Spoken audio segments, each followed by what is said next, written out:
नमस्कार दोस्तों, मैं हूं रोहित निरंजन और आपका एक बार फिर से स्वागत करता हूं हमारे YouTube चैनल जॉब चाहिए पर। दोस्तों, मध्य प्रदेश पुलिस कांस्टेबल की परीक्षा को आधार मानकर हम तैयारी कर रहे हैं और इसके जो प्रश्न पत्र आते हैं उसमें दोस्तों एक बहुत ज्यादा महत्वपूर्ण टॉपिक हो जाता है रीजनिंग का सीरीज टेस्ट या श्रृंखला परीक्षण। 7-8 प्रश्न इससे आते हैं, बिल्कुल सरल आते हैं दोस्तों। इसका कोई विशेष नियम नहीं है, ये निर्भर करता है कि उस समय हमारा दिमाग क्या काम कर पा रहा है। हमें बताया जाता है कि एक सिक्के के दो पहलू होती है, लेकिन रीजनिंग में इस प्रकार की कोई भी बात लागू नहीं होती है। रीजनिंग में हर सिक्के के उतने पहलू होते हैं जितना कि हम सोच पाते हैं। रीजनिंग का पेपर में आने के लिए उद्देश्य क्या है, इसके पीछे दोस्तों बड़ा गहरा प्रयोजन होता है। रीजनिंग जो हम कांस्टेबल की तैयारी कर रहे हैं और हम देखते हैं कि मध्य प्रदेश में या किसी भी राज्य की पुलिस में कांस्टेबल सबसे छोटी पोस्ट होती है। हर किसी अधिकारी के आदेश कांस्टेबल को फॉलो करने होते हैं। तो इस रीजनिंग का तात्पर्य यही होता है कि क्या जो हमारे अधिकारी हमसे कहना चाहते हैं उनकी बात समझ पा रहे हैं या नहीं। उन्होंने मान लीजिए कई अलग अलग प्रश्न आते हैं, उन्होंने एक सीरीज दे दी 2, 4, 8, तो बताइए आगे क्या होगा। इस प्रकार से उनके दिमाग में जो चल रहा है क्या हम उसे पढ़ पा रहे हैं नहीं, यही रीजनिंग है। इसका जो सीरीज महत्वपूर्ण टॉपिक है उसके बारे में हम आज थोड़ी सी चर्चा करेंगे और विस्तार से समझेंगे कि जो प्रश्न मध्य प्रदेश पुलिस परीक्षा में पूछे गए हैं या इनके पूछे जाने की संभावना है। इस प्रकार के प्रश्न आते हैं, ये मध्य प्रदेश की परीक्षा में कांस्टेबल परीक्षा में पूछा गया था। उन्होंने कहा कि एक नंबर लिख दिए किसी प्रकार से कि 2 के बाद 8, 8 के बाद 3, 27 और 4। अब इसके आगे क्या आएगा, हमें सिर्फ इनकी समझ प्राप्त करनी है कि इन्होंने क्या सोचकर इस प्रकार की सीरीज बनाई है। जो अधिकारी हमें आदेश देना चाहते हैं, जो हमसे कहना चाहते हैं, क्या हम वो समझ पा रहे हैं नहीं या नहीं, यही इनका लक्ष्य है। देखिए दोस्तों, इन्होंने 2 के बाद 8 लिखा है। हम देखते हैं कि 2 का घन क्या होता है, 2 का घन 8 होता है। फिर इन्होंने 3 के बाद 27 लिखा है, तो 3 का घन 27 होता है। 3 3 का 9 27। अब 4 का क्या आएगा, 4 का घन होता है दोस्तों 64। यही हमारा आंसर होगा। ये जो सीरीज है ये किसी भी क्रम में हो सकती है। इसमें घन दिया, किसी में वर्ग दे सकते हैं, किसी में जोड़ दे सकते हैं, किसी में विशेष क्रम में घटा सकते हैं, किसी भी प्रकार से हो सकता है। जितने प्रकार संभव है मैं आपको एक एक बताऊंगा, आप वीडियो से जुड़े रहिए। अगला प्रश्न देखिए दोस्तों, इसमें एक इन्होंने सीरीज दे रखी है, श्रृंखला हमें दे रखी है कि 324 के बाद 108 आते हैं, 108 के बाद 36 आते हैं, 36 के बाद 12 आते हैं। तो बताइए 12 के बाद अब कौन सी संख्या आएगी। अब बस फिर हमें अपना दिमाग सेट करना है कि इन्होंने किस आधार पर लिखा है। हम जोड़ सकते इसमें देख पा रहे हैं कि इन्होंने घटाकर लिखा है। देखिए दोस्तों, इसमें 3 का भाग दिया गया है। 324 में जब हम 108 का भाग देंगे, 3 का भाग देंगे तो 108 आएगा।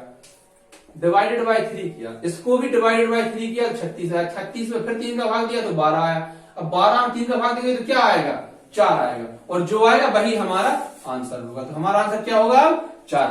अगले प्रश्न की तरफ बढ़ेंगे।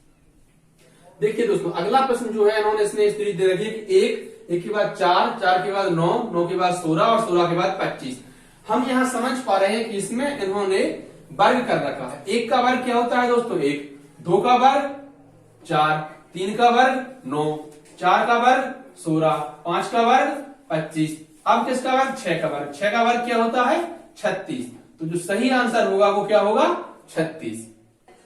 अगला प्रश्न देखिए दोस्तों, इसमें इन्होंने सीरीज दे रखी है और कहा है कि 23 के बाद 27 आता है, 27 के बाद 19 आता है, 19 के बाद 15, 15 के बाद 11। तो अगला अंक क्या होगा, अगला अक्षर क्या होगा। देखिए इन्होंने घटा रखा है। हम 23 में कितने घटाए, 27 में 23 के लिए 4 घटाए, दूसरे फिर 4 घटाए, फिर इन्होंने 19 से 15 आने के लिए फिर 4 घटाए, इसके बाद 15 से 11 तो फिर 4 घटाया। 11 में से फिर 4 घटाने हैं, तो जब हम 11 में से 4 घटाएंगे तो क्या आएगा 7।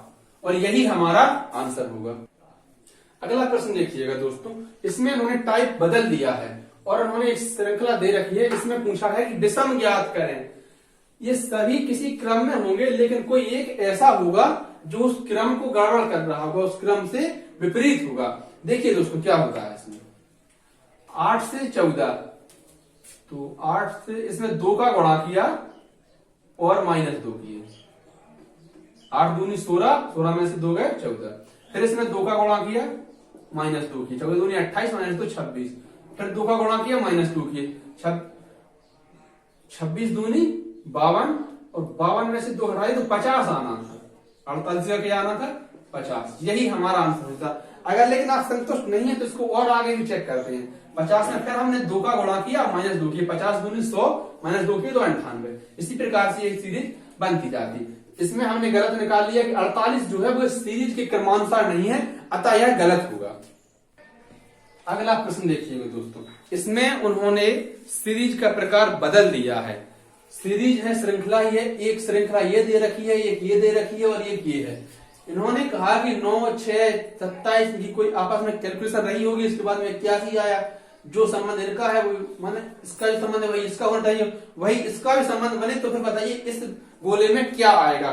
हम देखते हैं, पहले शुरू करते हैं। क्या किया उन्होंने? 9 और 6, 9 और 6 का आपस में गुणा किया तो कितना हुआ दोस्तों? 54।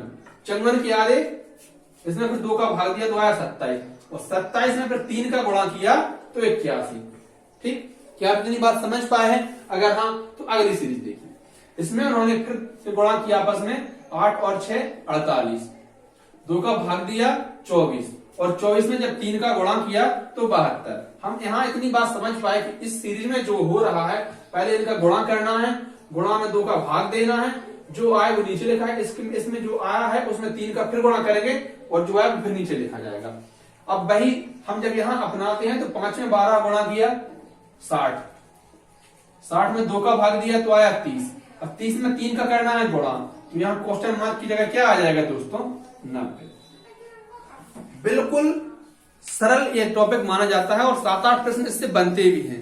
मुद्दा ये है कि उस जो पेपर के हॉल में हम बैठे हुए हैं, कंप्यूटर के सामने नजरें गड़ाए, उस वक्त हमारा दिमाग किस तरीके से काम कर पा रहा है, इन पर कोई क्लेम भी नहीं किया सकती, क्योंकि ये प्रश्न ऐसे होते हैं जो उन्होंने कुछ ना कुछ सोच कर बनाए हैं और उनकी सोच से हमें अपनी सोच मिलानी है, तभी हम जो क्वेश्चन है इन सवालों को सरल कर सकते हैं।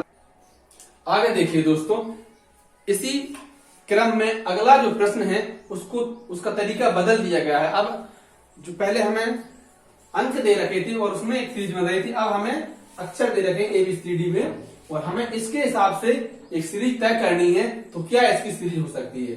AB, फिर खाली स्थान है, फिर CB, फिर खाली स्थान, फिर ABC, फिर खाली स्थान और फिर BA।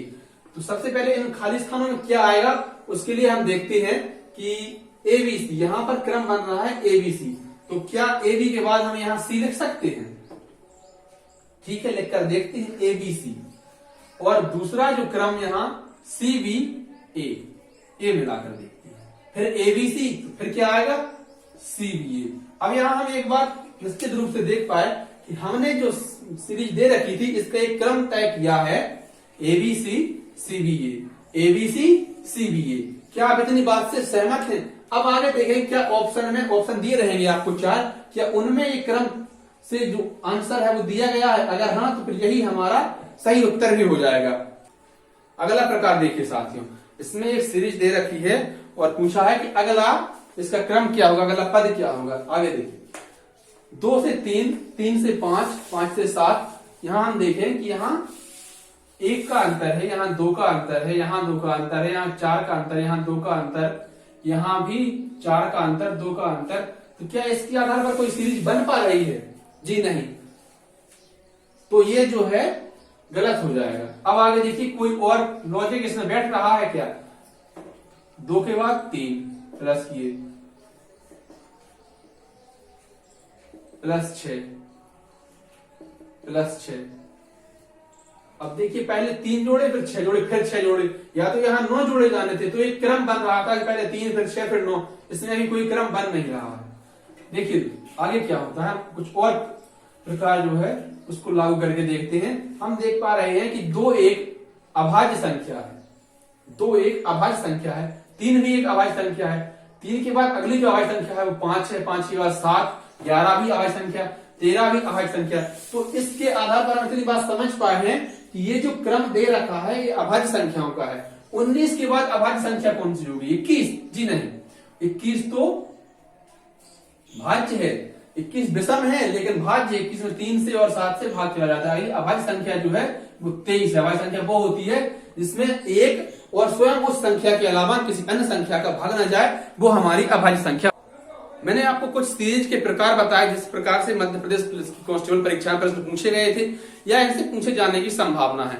इसमें अनंत प्रकार से सीरीज बन सकती है और जिसके कई प्रकार मैंने आपको बताया, कुछ मैं आपको अगली वीडियो में बताऊंगा। दोस्तों, अगर आपको वीडियो अच्छी लगी हो तो वीडियो को लाइक करें, हमारे चैनल को सब्सक्राइब करें और अगर कोई कमी रह रही है तो हमको कमेंट करके जरूर बताएं, जिससे कि हम और हमारे साथी इसका उचित सुधार कर सकें।